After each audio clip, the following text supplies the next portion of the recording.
So, lots and lots of SIUE connections in this winter enshrinement class, and our next inductee provides yet another one. His broadcasting journey has taken him from East Alton Wood River High School to SIU-Edwardsville, through stops at 3 Major League Baseball jobs before landing the lead play-by-play television job with the Tampa Bay Rays. The franchise was brand new, and they chose Dewayne. He's been there for the last 26 years. Dewayne Staats, of course, I'm talking about. I like to get to the park roughly 3 hours before first pitch. What's up, buddy? I've been here from the beginning, handling the Rays television play-by-play. It is the one thing that I had always wanted to do. How'd you get that ankle bracelet off, Jimmy? I'm wearing it for you. 1998 was the first year for the franchise here. They offered me that job. It sounded like a great opportunity and a great place to be. We are fashion trailblazers. TV is a collaborative effort of all of the camera guys, and producer, director, analyst, play-by-play guy. Hi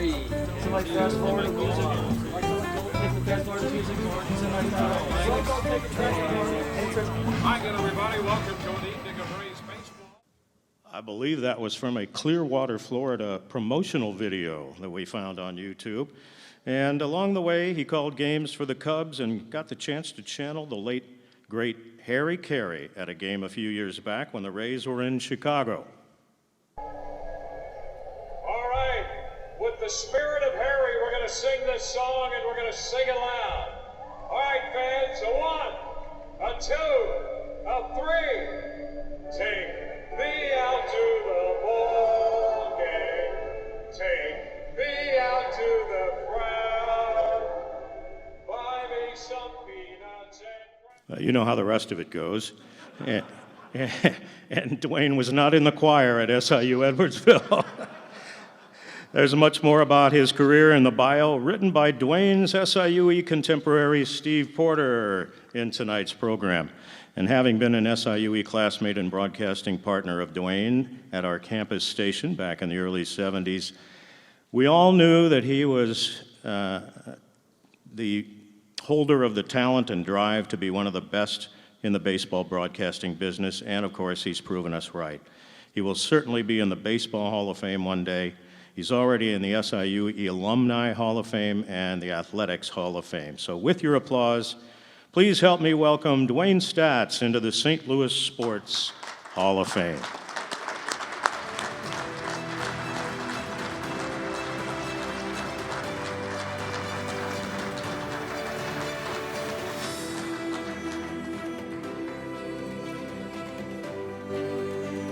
Just like old times here, huh? Yeah, just about 50 years ago. Those are old times, all right. That's right. First, on behalf of us who knew you back in the day, congratulations on living out your dream. I know that's what you've always wanted to do. Well, thank you. I'm not sure I was qualified to do anything else, and I tell people that I've avoided working all these years, and I've done exactly what I've wanted to do. Yeah, and you know, you've had a lot of mentors along the way, but I know Gene Elston was a big one for you early on. Yeah, I'll tell you, I have been the recipient of such grace, and as you know, a competitive business. I have 2 friends here, Roger Lewis and Frank Akers, and we went to high school together. Still a friend of yours? High school, yeah, still friends. Okay. And Frank had one of the great encyclopedic knowledge of the game. Yeah. Loved the game. We spent so much time as kids. Great Cardinal fans. And I was 9 years old in 1962 when the National League expanded. And I had a little green plastic radio in my room. Our house wasn't very big and my room wasn't very big, so that little radio took up a big part of the room. But I figured out not only could I listen to Harry Caray and Jack Buck, but I could pull the Cubs games in, I could pull the Cincinnati Reds games, Bob Prince in Pittsburgh, and I could also pull in the Houston Colt 45s, the precursor of the Astros. And for a 9-year-old kid, that was magic. Sure. When I could tune Gene Elston and Lowell Pass, on top of Harry and Jack. It was baseball heaven for this kid. And that had a great impact on me. And what were the odds that years down the road that I would work with all of those guys I was listening to when I was 9 and 10 and 11 and 12 years old? It's grace. It's pure grace. That's what it is. Pretty amazing. Gene Elston's catchphrase was, on a strikeout, Well, he Gene, breezed him, right? Well, that was Lowell Pass. That was Lowell Pass, Yeah, he okay. breezed him one time. But Gene, and I wrote letters to them. Yeah. And Gene would send those back to me.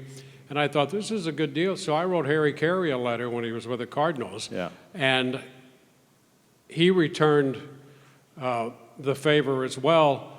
While Gene's letters were on Colt 45 and Astro stationery, it's no surprise.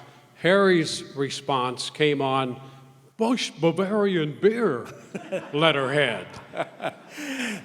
These are the days when you didn't have LinkedIn or any other social media to promote yourself. You had to write those letters and really put yourself out there in an old-fashioned way, right?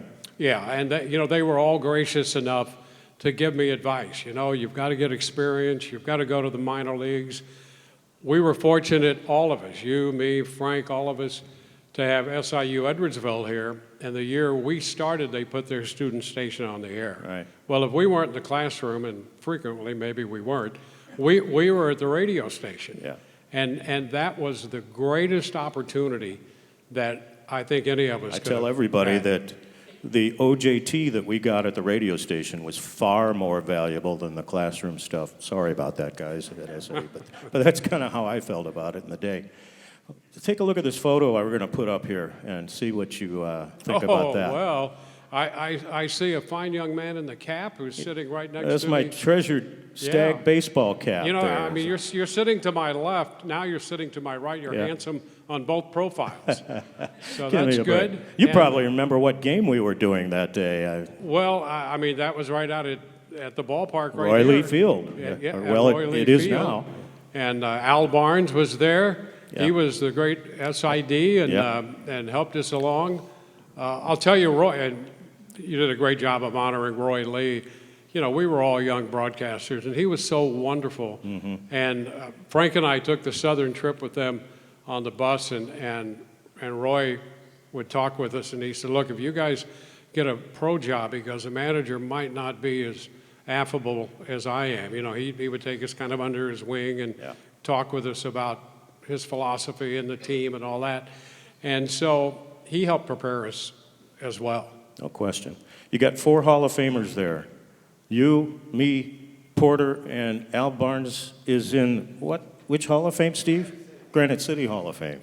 So yeah. that Just was- honored to be among that group. Yeah, it was great training, wonderful. And you told me earlier that your whole career might have gone off the rails at KPLR TV, right? I spent 2 years in the minor leagues. It took me 5 years to get a degree, but I had 2 years of AAA experience. Well, you're young and you're aggressive and you're impatient, and so I'm thinking, well, now what do we do? And I wound up getting a job when KPLR first put their news on the air. And so Ted Koppler ran the station.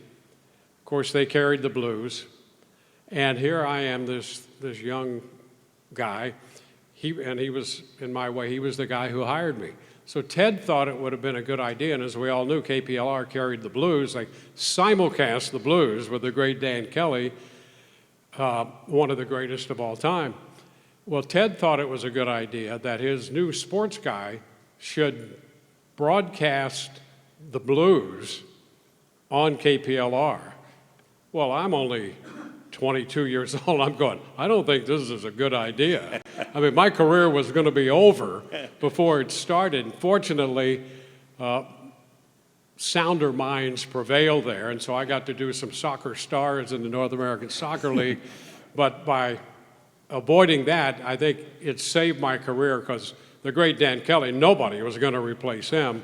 Yeah. And I was at least, I think it was because I had a degree from SIU-Edwardsville, I was smart enough to know that. Good thinking. So, you've got your lovely wife with you tonight. Anybody else that you'd like to thank while you're up here? Well, I'll tell you, I mentioned these two guys who have accompanied me here. There are a ton of people. I've been married to two wonderful women. My first wife, Dee, we lost her to lung cancer, and my wife, Carla, she was widowed as well, and our families were close friends. Everybody knew everybody, so I've been blessed with just wonderful companions to go through this life with. Talk about your kids. Oh, I have two daughters and three grandchildren. Our oldest grandchild, Gabe, the son of Dan Wheeler, who pitched in the big. Matter of fact, I was going to ask you about he him. threw the final pitch in Bush Memorial Stadium. Really? Because, yeah. Before the new stadium was built. He was in there at the time with the Astros. Yeah. And I was obviously with the Rays at the time. But they were in town, and so he threw the final pitch of that. But we have Gabe, our oldest grandson, and he's at the University of Tampa playing a little baseball there. And Zach is a sophomore, and Evie, who runs the family, our granddaughter, is in 7th grade, and she's an outstanding I see you got the dancer. cowboy boots on tonight. You do a little horsemanship these days, right? We do. We own 3 horses. My wife, Carla, essentially is just a great equine specialist, and in her career has been an addiction counselor and in the mental health field. And so we have formed a 501c3 where we bring veterans and law enforcement people in to spend 3 days, maybe 4, in a weekend to address some of those issues and through equine therapy. The horses are great. Horses are just Congratulations fabulous people. on that good work. Yeah. Way to go, Carla. Anything I haven't asked you about that you'd like to say? No, I'd just like to say that I've been blessed to work with people like Gene and Harry and to absorb what they've had to say. You know, Harry would, I remember before I went to Chicago taking that Cubs job, they came into the Astrodome. I'm sitting in the press room with Harry, and he looked at the date and he said, "It's June the 24th, which just happens to be the anniversary of my first divorce." So he tells me the whole story. He said, you know, he's been writing that alimony check, and he goes, "I send it every month. I've done it all these years." And he says, "And I received a reply from my ex-wife on very nice stationery, I might add, responding to my question, 'How long must this go on?'" And he said, she wrote back, "Till death do us part."